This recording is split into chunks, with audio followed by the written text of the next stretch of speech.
Hai anak-anak, bagaimana kabar kalian?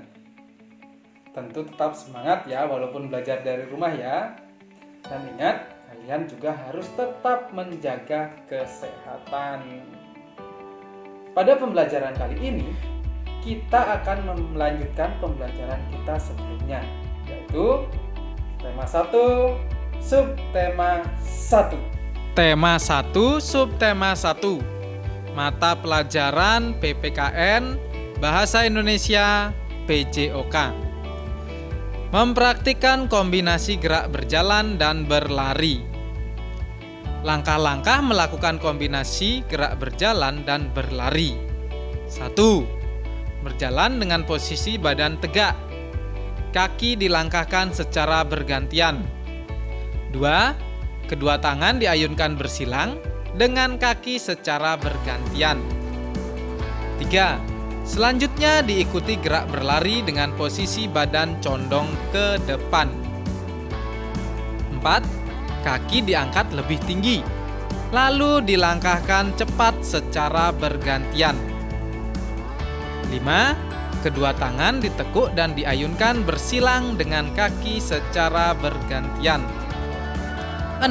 Pandangan mengarah ke depan saat berjalan dan berlari. Berikut contoh kombinasi gerak berjalan dan berlari. 1. Kombinasi gerak berjalan ke depan dan berlari. 2. Kombinasi gerak berjalan ke belakang dan berlari. 3. Kombinasi gerak berjalan ke kanan dan berlari. 4. Kombinasi gerak berjalan ke kiri dan berlari. 5. Kombinasi gerak berjalan melingkar dan berlari. 6. Kombinasi gerak berjalan zigzag dan berlari.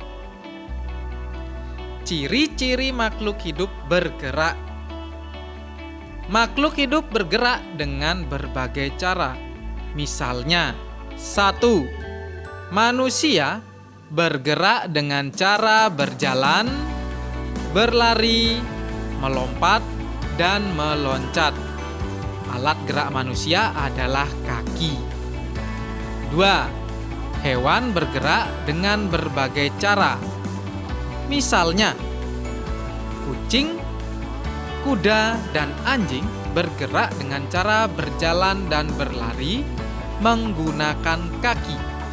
Katak atau kodok dan kelinci bergerak dengan cara meloncat menggunakan kaki. Ular bergerak dengan cara merayap menggunakan perut. Burung berjalan menggunakan kaki. Namun, burung juga bisa bergerak dengan cara terbang menggunakan sayap. Ikan adalah hewan yang hidup di air. Ikan bergerak dengan cara berenang menggunakan sirip. 3. Tumbuhan bergerak dengan tidak berpindah tempat. Tumbuhan bergerak karena adanya rangsangan. Misalnya, batang tumbuhan bergerak menuju ke arah cahaya matahari. Akar tumbuhan bergerak menuju sumber air di dalam tanah. Ciri-ciri makhluk hidup menanggapi rangsang. Kemampuan makhluk hidup dalam menanggapi rangsang disebut iritabilitas.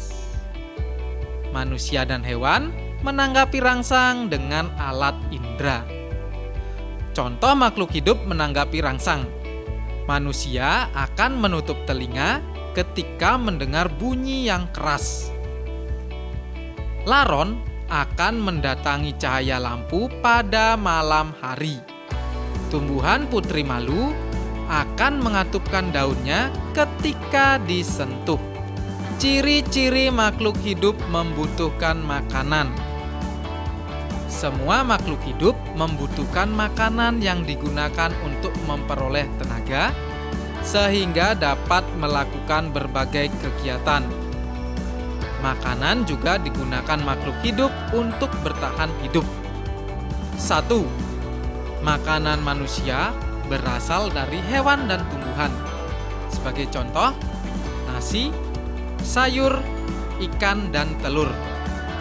Dalam kehidupan sehari-hari, manusia sebaiknya makan makanan bergizi seimbang yang mengandung karbohidrat, protein, lemak, vitamin, dan juga mineral. 2. Makanan hewan berasal dari hewan dan tumbuhan. Ada hewan yang hanya makan makanan dari hewan saja, misalnya daging. Hewan pemakan daging disebut karnivor. Contoh hewan karnivor adalah harimau dan singa. Ada hewan yang hanya makan makanan dari tumbuhan saja, misalnya daun dan rumput. Hewan pemakan tumbuhan disebut herbivor. Contoh hewan herbivor adalah sapi, kambing, dan kerbau. Ada juga hewan yang makan dari hewan dan tumbuhan, misalnya cacing dan biji-bijian. Hewan pemakan daging dan tumbuhan disebut omnivor. Contoh hewan omnivor adalah ayam, itik, dan tikus. 3. Berbeda dengan manusia dan hewan. Tumbuhan dapat membuat makanan sendiri. Tumbuhan membuat makanan menggunakan air dan karbon dioksida. Air dan karbon dioksida diolah menjadi makanan dengan bantuan cahaya matahari.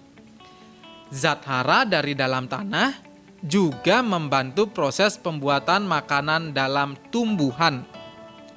Proses pembuatan makanan pada tumbuhan ini terjadi di daun dan disebut dengan fotosintesis.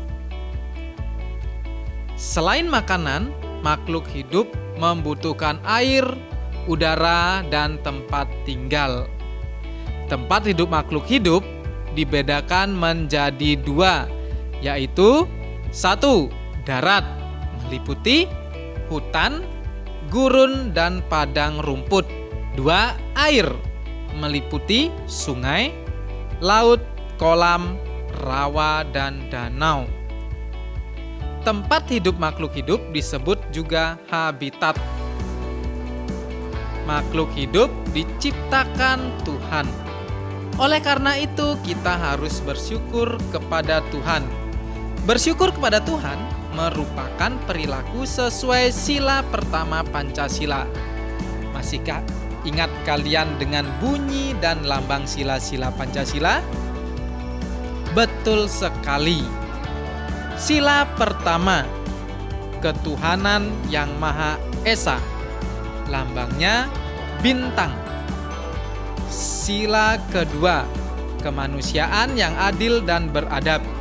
Lambangnya rantai. Sila ketiga, Persatuan Indonesia. Lambangnya pohon beringin. Sila keempat, kerakyatan yang dipimpin oleh hikmat kebijaksanaan dalam permusyawaratan perwakilan. Lambangnya kepala banteng. Sila kelima, keadilan sosial bagi seluruh rakyat Indonesia. Lambangnya padi dan kapas. Tahukah kalian makna lambang bintang pada sila pertama Pancasila? Betul, bintang bermakna cahaya dari Tuhan untuk manusia. Lambang bintang menunjukkan bahwa bangsa Indonesia percaya kepada Tuhan. Apa saja contoh perilaku sesuai sila pertama Pancasila? Berikut contoh perilaku sesuai sila pertama Pancasila. 1. Bersyukur kepada Tuhan. 2. Beribadah tepat waktu. 3. Menghormati teman berbeda agama dengan kita. Ya, itu tadi ya anak-anak pembelajaran kita kali ini. Ada banyak hal yang sudah kita pelajari ya. Di antaranya tadi kalian sudah mempelajari tentang kombinasi gerak berjalan dan berlari. Kalian bisa mempraktikkan di rumah ya, kombinasi gerak berjalan dan berlari tersebut agar tubuh kalian tetap sehat. Selain itu, kita juga sudah mempelajari tentang beberapa ciri-ciri makhluk hidup. Di antaranya, makhluk hidup bergerak.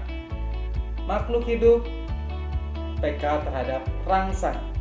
Dan juga makhluk hidup membutuhkan makanan. Kalian sudah mempelajari berbagai contoh makhluk hidup atau hewan berdasarkan jenis makanannya. Ada karnivor, herbivor, omnivor. Nah, selain 3 itu, ada satu lagi yang namanya insektivor. Itu merupakan hewan pemakan serangga. Contohnya cicak atau kodok. Itu ya, contoh hewan insektivor. Kalian juga sudah mempelajari tentang sila-sila Pancasila, terutama sila pertama Pancasila. Sebagai tugas, kalian menuliskan cerita pengalaman kalian yang berkaitan dengan perilaku sesuai sila pertama Pancasila. Yang tulis di buku tugas kalian ya, ceritakan di sana. Nanti kalian bisa ceritakan ke orang tua kalian. Oke anak-anak, itu tadi pembelajaran kita kali ini. Dulu ya pembelajaran kita. Kalian harus tetap semangat dan juga tetap menjaga kesehatan. Sampai ketemu pada pembelajaran berikutnya ya anak-anak. Bye-bye.